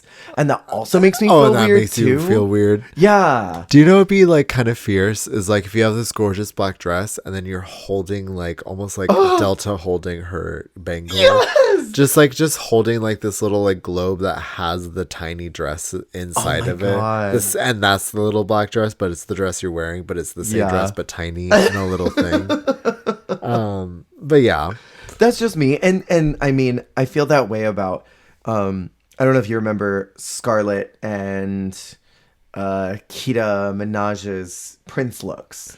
Okay. I didn't really love those either because there was an idea, a fantasy idea there, but it was just too much nudity, and I love Yeah. nudity, but not when it comes to the fantasy thing. Yeah. There's other places I can no, see and that. I also, to that point, like, I love the part of drag of, I love addition. And so, like, when there's too much of the original canvas, Sure. it's hard to enjoy all of the beauty of drag that is all the things that you can add and manipulate and Right. make a different, look a different way, come across a different way, etc. Right. So when it is, just the canvas itself, it is harder to, I get that. Yeah. Olivia wins this challenge. Yes. Tamisha is out. Yes. Very sad because I love Tamisha Iman. It's coming For you. And this, and then this like kicked off her like IRL, like crazy Ranting. The upset. the Can't wait for the shoes NDA to fighting, end. fighting with Bob and Monet. Yeah. The way I'll read your ass on Tuesday. Yeah. I really love Tamisha. I thought she was great. She's a hoot and a half. She's incredible. I think we have to cut it there, unfortunately. Oh my god. Because, we're going to either end or start with Bossy Rossi. Oh no. The Bossy Rossi reboot. Oh no. Which I want to say preemptively in case I forget to say it. Of all of the challenges that we've had in Drag Race, was Bossy Rossi the one that needed a to get a redo. reboot? Also, did we talk about like 2 episodes for real? Like, what's wrong with us? No, wait, we talked about... Wait, is that Did all we talk about did? the acting challenge in the ball? We talked about the acting challenge and the ball. And that wasn't... No, we talked about Discomentary for 5 seconds. For 5 seconds. Incredible. Incredible. But there was a lot to talk about in the ball. There was. Oh no. I'm afraid there's going to be a top 4. No. Or a part 4, not top 4. No, I won't do it. Well, Okay, so we'll just have to like legit skim through this next part. Like, we'll just have to talk about Bossy Rossi for 5 minutes, you know? yeah, we'll make sure we limit ourselves. I will say, do we just want to keep going? Well, what is there to even talk about with Bossy Rossi was... Let's not end then. Let's keep going. Bossy Rossi, I don't think was necessary. I really don't think that was something that we needed to do. Nor. And something that bothered me a lot about this episode now is knowing that Elliot's a big old racist, because I really enjoyed her talking about how she always felt like an outsider, how she's clinically depressed. I'm like, I understand you. Yeah. I feel the same way. I am also depressed. I've always Yeah. felt like an outsider. And I'm like, I like this girl. I don't want to like this girl. Yeah. She gets such a it's what I sympathetic talked edit. about is, yeah, she's the underdog for sure. But Yeah. now knowing her, it's like, fuck. Yeah, and it just, I feel like Bossy Rossi is such an interesting concept, but the fact that it's Ross makes it less interesting to me. Yeah. Yeah. For me, para me, silly, spooky. Well, and me. it's like, I feel like the season 10 Bossy Rossi was like funny, but I just, it was not like, oh, we have to do this again kind of challenge, but And I mean, cringe whatever. humor can be funny, but I mean, I would have rather have seen a reboot of World's Worst. Well, to be and 'cause honest. also, like, this is also weird because, I mean, is this not trying to emulate, like, Maury and, like, Mm-hmm. those kinds of shows, which is so, like, weird trash TV? So to put it in a backyard was kind of strange. Yeah, it was very strange. I thought Mick should have won this challenge. Mix Am I was crazy for hilarious. that? Okay, my favorites were, I thought Mick was hilarious. I thought Simone was hilarious. Her moment where she goes, "Is it?" That lives in my brain. Deborah. Deborah. And her, like, hiking her coochie over the fence because she couldn't get the door open. Yes. So she just, like, jumps the fence. Like, Wasn't this also the first time where they had the queens watch the other groups on oh, the I TV in think the workroom? so. Yeah. I loved that. I love that they still do that. Yeah. I think that was great. The runway being Beat It, I will say though, Mick did the same thing that Latrice did not that long ago for All Stars, and Latrice's butt plug look was better. I thought this was fine, but I don't think it was great. I don't really think that anybody killed it on this runway except Simone. Denali. Oh. Oh, well, Denali's very interesting. Denali Chandelier. I love the chandelier. Simone's is ridiculously fierce. Hmm. Yeah, body on 10, look on 10, hair on 10. Utica obsessed looks with it. freaking cool. Utica's is really cool, the bridal look. Yeah, a lot of them are weird, a lot of them are tacky. But I would say my favorites of the group are Simone, Denali.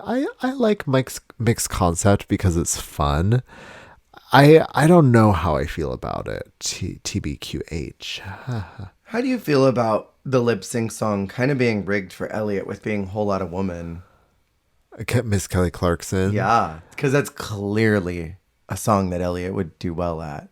And Lala still turned it out. She did so good. But if it had been like, you know, any Beyonce song or any, you know, whatever. any other country song, I mean, Yeah. even the Lady Antebellum would have felt maybe a little more balanced. But being Kelly Clarkson sort of felt like, oh, this is for Elliot to win. Yeah, that makes sense. And I mean, like I said, it's hard. It's hard to see a racist send home one of the most beloved black contestants. 100%. Like, and like one of the only black contestants in the season besides Simone. Well, Olivia. Oh wait, no, Olivia.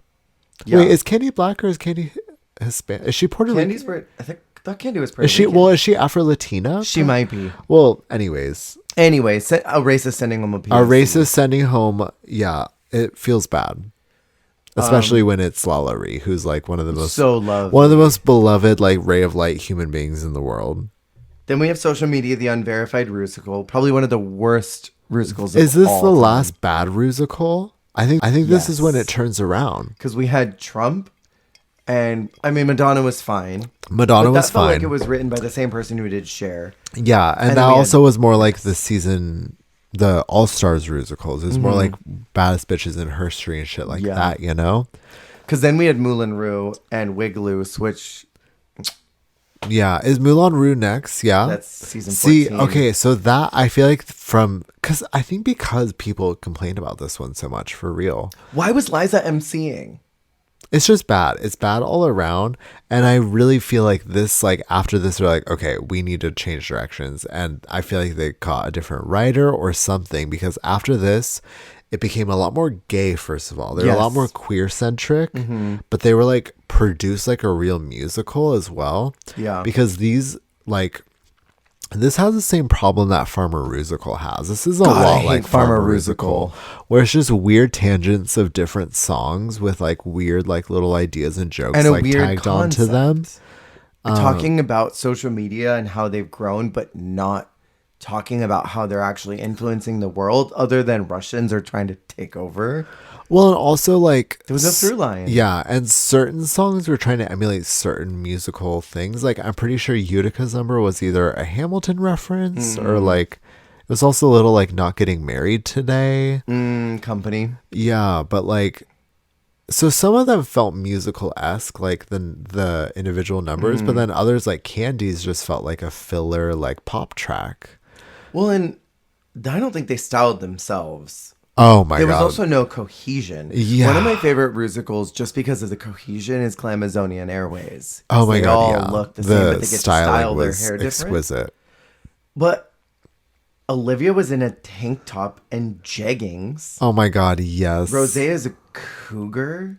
This some is reason. so bad. I'm like cringing remembering Olivia in those jeggings and tank top, and she was she's like sweating. And you can see her pit stains. Yes. And Simone and Candy are in ugly wigs.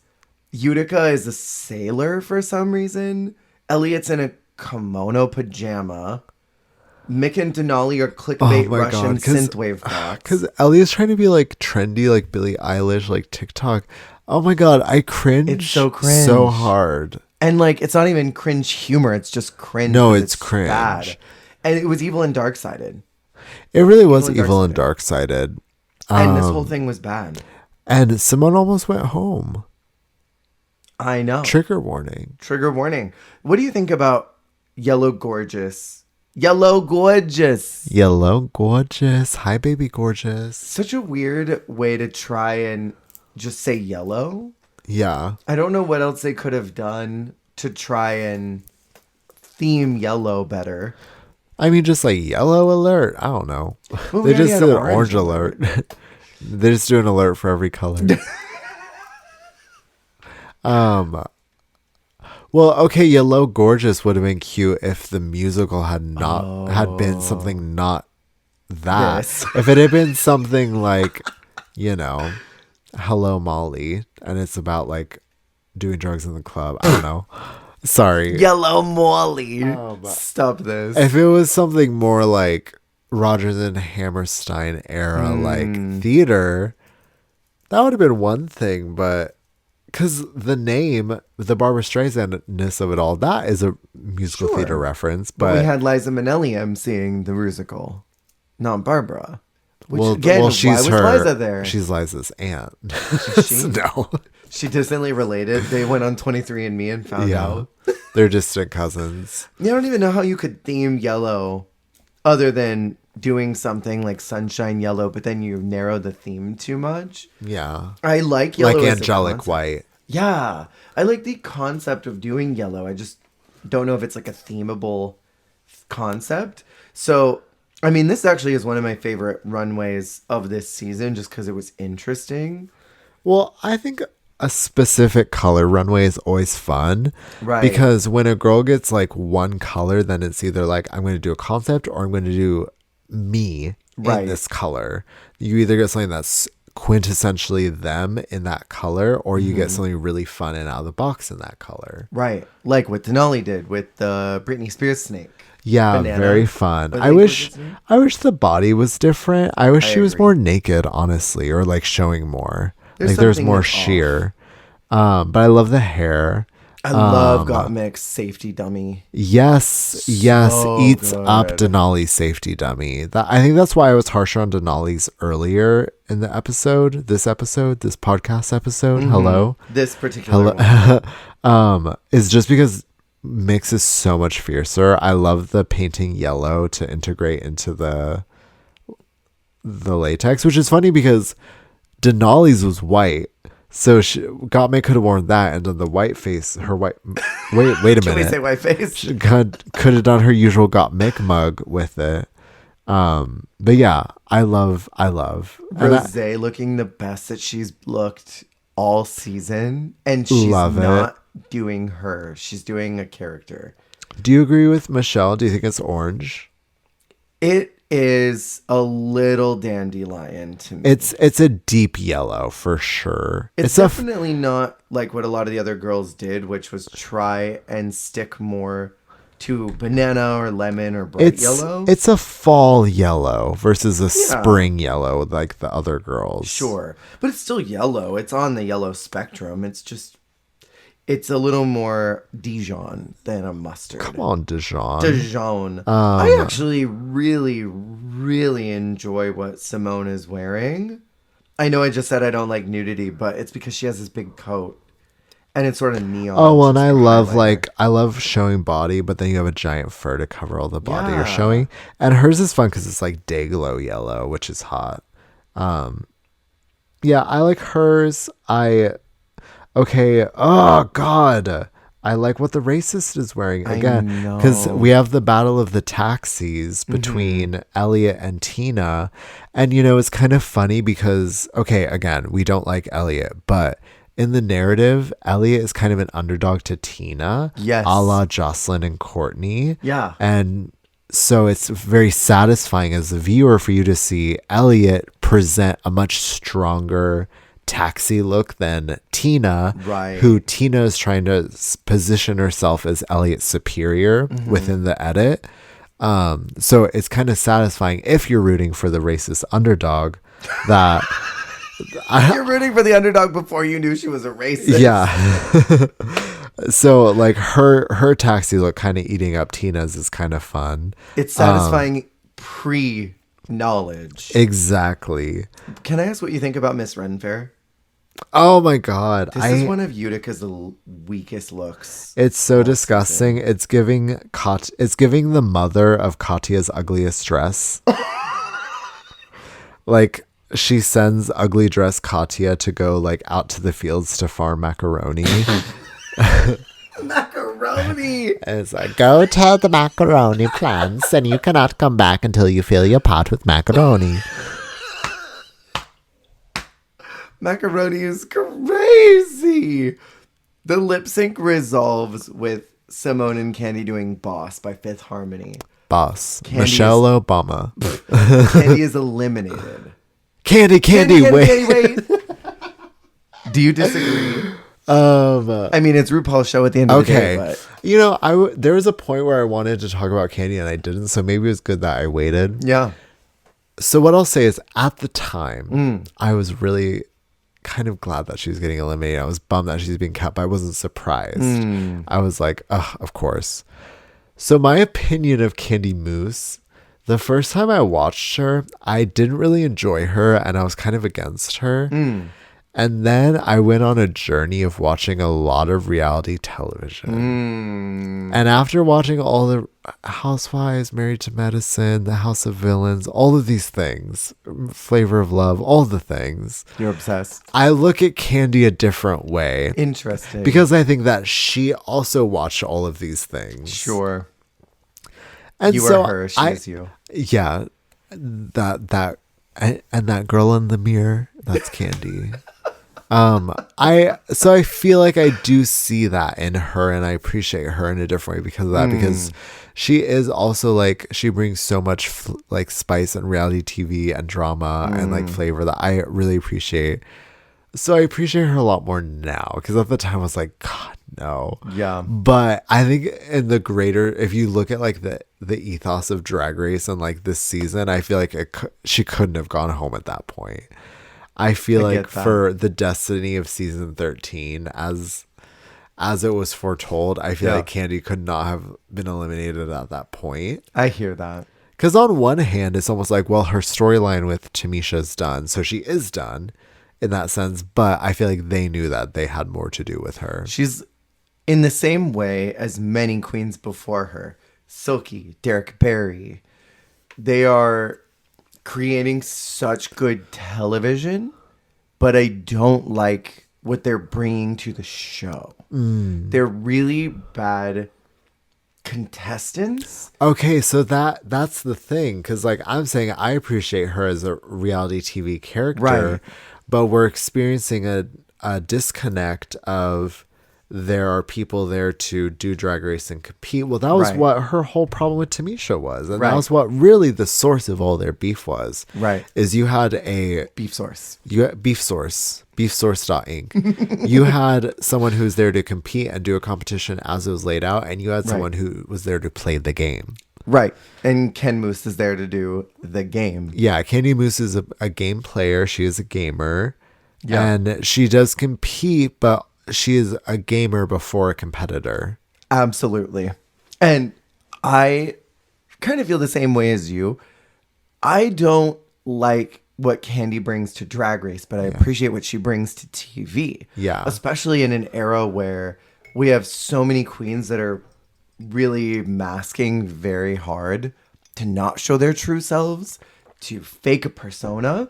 Candy is going in, faking a persona, but it feels authentic and real because she's like partially unmasked and allowing the camera to see both sides in different ways. And a lot of girls just show the mask, right? Yeah. Candy is a really good TV character. Yeah. And that's what I appreciate. But I don't like what she brings to the competition. Because you value the competitors Right. more. And so I get conflicted because I'm like, damn, I really want someone who can do both. Yeah. And do them both really well, which is why I love Alexis Mateo so much. Oh, because Alexis is a period. great competitor, but Alexis is great TV. Same with Kennedy. Same with Eureka. Well, and I can say, well, okay, example. This is the Olympics of drag. Right. If a common person like me, I might enjoy the meme parts of the Olympics and the things that like maybe the people who care about the sport don't care about, Right. but things that are kind of funny to the general public. But if you care about that sport, you're not there for someone who's like being a meme or like getting, you know, 8th place and like doing something foolish. Like that frustrates you, or that's like not what you're there for. So it's kind of a similar idea of like if you're there to like see this drag competition, and like yes, Candy is competing, but she's also very much partaking in the production and the theatrics of it all. So sometimes it throws you off because if you're focusing on one lane, it is jarring to your viewing experience if your viewing experience is centered on a certain thing. Yes. Because at the same time, you don't always get fulfilled if you're watching Drag Race for the reality TV of it all, because there are some seasons that are really dull and there's not a lot of sparks and there's not a lot of like interestingness, but there's a lot of great drag and there's a lot of like really gorgeous runway looks and like entertaining challenges. So it's like sometimes you're getting the reality TV and sometimes you're getting the competition. I mean, Project Runway is like that too. Very much Like so. sometimes they're fighting and there's these crazy sparks and drama, and sometimes it's just boring, like pretty looks, you know? It's weeks and weeks of just like people sewing pretty things. So it's like, it's kind of like that. I don't know. That's why I like a lot of the international seasons. Like, that's why I love Canada's Drag Race. Yeah. I feel like a lot of those girls are there for the competition. And I really like seeing that. Yeah. But then every once in a while, you'll get a girl who knows how to do the competition and the camera. Melinda Verga. Queen. And we receive it with And gratitude. we receive it with gratitude. People like Caramel, who are really good at the competition until the end, and really good at camera stuff. And there's some people who are really good at that, and there are others who are really only able to make TV. Yeah. And it does frustrate me on some level. And at the beginning of this, I said that I pinpointed what my problem was with this season. I feel like this is a good place to kind of wrap, since we talked about at least 3 more episodes. I know. I love that we were like, Let's blow I guess through we're done. these. We're like, okay, let's get these done. Anyways. My problem with this season is that it feels like they knew that they needed to get a Drag Race season out because we hadn't had one. We were in the middle of the pandemic, so they had to do something. And it feels like they sort of picked at the very beginning who they thought that were their most interesting contestants. Candy, Mick, Simone, Olivia, Tina. And it was so clear those are the ones that they wanted to go as far as they possibly could get them because they were interested in what they could bring to camera, not necessarily in the competition. And my issue is that it feels like everybody else was just an afterthought. It didn't matter how good Utica was doing. It didn't matter how good Denali was doing or Rosé or any of these other girls. They just were interested in the television part to get people still excited about Drag Race. And when this moment happened of Candy getting saved, it was like, I mean, you've shown your cards so many times already this season, but now you just doubled down on it. That was loud. Jesus, yeah, that was my neck. Sorry, y'all. And that's what my biggest problem is with this season is it really feels like they said, our cards are here. These are the ones we care about. Well, and it's such a juxtaposition to 12 because like 12 is kind of regarded as like a bit of a renaissance for Drag Race as well. And it was such a dense competition and like so like neck and neck. And there's so much like so many players and like you just don't feel that in the same way for 13. Right. Okay, but like I guess it's kind of because, you know, hot takes. It's kind of it's not like a hot take. Like I don't think that they should have not done this season, but like this is a bit armchair psychologist of me. But I feel like we're going to like continue to unravel like the trauma and mental effects of the pandemic and how it affected us as people. Yeah. And I feel like there is something to be said of this is the first post-pandemic season like filmed after COVID. Right. And I know for myself, like 2021 was a very difficult year for me. This was filmed end of 20, beginning of 21, because I know it aired in 21. Yeah, it aired pretty middle of the year, I think. Yeah. And like so this was the first season filmed after the pandemic. And if I think about myself, like right after the pandemic, like right after things started to settle a bit, like obviously like you're still in the midst of the pandemic, but like right after the dust started to settle and all the craziness settled and he started to try and operate like a normal human again. Yeah. Like that is that like niche of like when this was filmed in. And like there is something to be said of like, I feel like we were all fucked up at that time. Totally. And like we're still all recovering from dealing with like the trauma of the pandemic. But I feel like that's like the equivalent like when you get hurt and you're like, okay, I'm fine. And then you start trying to like operate. Like that was like the mental equivalent of that. Like I agree. That year and that era. I can't help but feel like that kind of seeped into this as well of like the weirdness of like this is post-pandemic, like we're all operating with this weird like everything just got taken away from us and shut down, especially for these queens because like it's easier for me to say that like having gotten unemployment from the government, but like they weren't for making these any queens money. where it's like your entire life got taken away from you because of this disease this pandemic that spread through this disease. Alyssa Edwards from the acting challenge. This disease. Because of this virus that just spread through. Right. Like all of your work just got taken away from you and like all this. So like I can imagine that they were going into it with a bit of a funky brain. And so were the producers and so were the editors and so were the storyline like makers. Yeah. So like, I don't know. I can't help but feel like there's a bit of a pandemic funk on this season. A little bit of odd energy poured into it that was baked with so that the final result has it emerging from this baked good of this sort of trauma. Yeah. Going to the reference you had, it's sort of your party girl era after you've gotten broken up with. Oh, yeah. You know, all of that sort of damage that you do to yourself in trying to get over something. Yeah. That's very much what this season feels like. Is like, forget about the pandemic. We got good television for distraction. Right. So it's like, bam, another thing. Bam, another thing. Here's Candy Muse. Yeah. Here's a fight.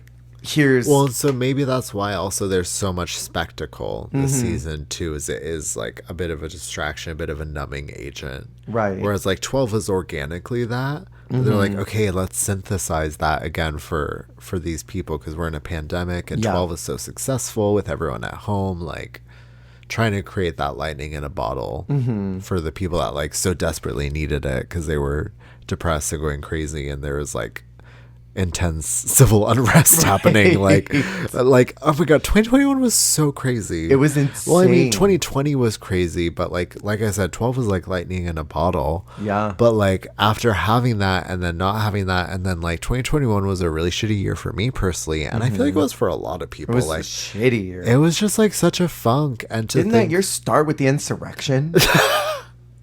And I mean, like, I don't know, I just feel like it was such a mess. So 13 is kind of indicative of like it aired in a really bad year. Yeah. So I can't help but also feel a little bad for it, as well as like maybe they just had the cards stacked against them from the start. Yeah, maybe. It's just wild because whatever team was editing this season, I think was trying to just create Flash in a pot. But whoever sat down and edited UK2 when they came back from the pandemic and continued recording. Oh my god. It was so good. And so is that also why this season is so frustrating, is you juxtapose it with 12 and UK2, where it's like almost in a sandwich of excellence. Well, and didn't UK1 and Canada, I think those happened before this. Which are both incredibly exciting, fun seasons. And Holland was wild and weird and silly and goofy. And we had room. And we had room service. Yeah, maybe too is that there's these excellent seasons around it. And after this comes UK2, Down Under, España, and then All-Star 6, which is one of the best All-Stars of all time. So there's all of these great seasons that are sandwiched around 13. And 13 stands out like a sore red thumb among all of these excellent seasons of being poorly edited, poorly produced, badly managed, bad challenges, bad runways, great cast, completely mismanaged. Interesting. Very interesting thoughts. But I think we have reached our time. At least we got a couple more episodes in. So it won't be as daunting, because if we had all of those episodes to get, because I was looking at the list of episodes like that we had to get through to part 3, and I was like, Jesus, we're not gonna make it. I feel much better now. It feels a lot more balanced. This is good. Okay, so that means that we're jumping into Snatch Game next, which will be a good place to start. That would be fun, dynamic. Snatch Game is always fun to talk about. I'm not looking forward to this Snatch Game, but Snatch Game is always fun to talk about. No, I'm not. And I mean, it gets to a certain point in my notes where it's, and then this episode happened, and then the finale happened. Well, this is okay. We're actually honestly getting to the point where it starts becoming a blur, because the episode after Snatch Game is when Denali goes home, the makeover challenge, and then no longer. It's when things start going a bit crazy. But anyways, we'll talk about that next week. But thank you all for listening. Thanks for coming and hanging out with us. Remember, you're doing a fantastic job. You're doing the best you can, and that is all you can do. And goodbye. Bye.